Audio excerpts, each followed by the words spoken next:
Chers amis, aujourd'hui je vais vous parler de l'infiltration en RDC.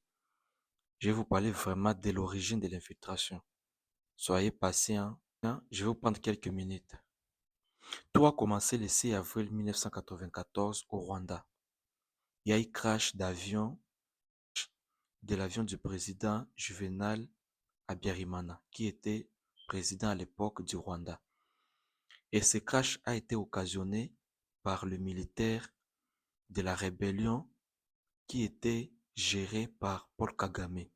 Paul Kagame Tutsi, qui voulait renverser le pouvoir au Rwanda, et celui qui était président à l'époque était Hutu au nom de Habyarimana.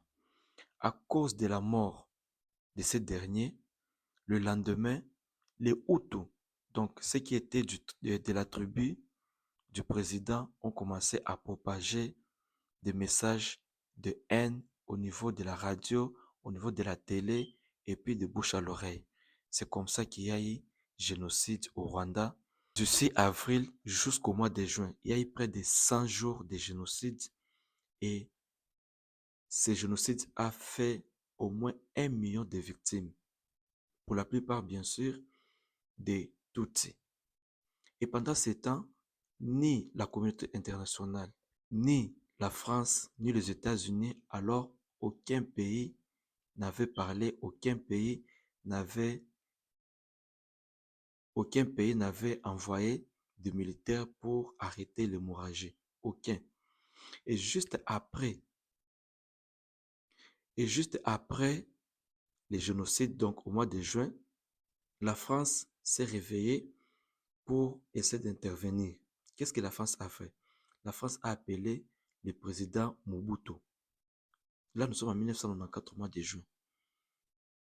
Mobutu, à l'époque aussi, était déjà malade. Il souffrait de prostate, cancer de prostate. Sa maladie a été diagnostiquée depuis 1990. Il a passé 4 ans à chercher le visa pour aller en France. On ne lui donnait pas le visa. Parce qu'à l'époque, il n'était plus l'enfant chéri des, des Occidentaux, donc de l'Union européenne et puis des États-Unis. Et qui a appelé le président Mobutu? C'était Édouard Balladur. Édouard Balladur, c'est lui qui était le premier ministre de la France à l'époque et le président c'était François Mitterrand. Balladur a appelé Mobutu pour lui dire ceci. Cher président, aidez-nous à occuper l'aéroport de Kisangani, l'aéroport de Bukavu et l'aéroport de Goma pour installer nos bases militaires et nos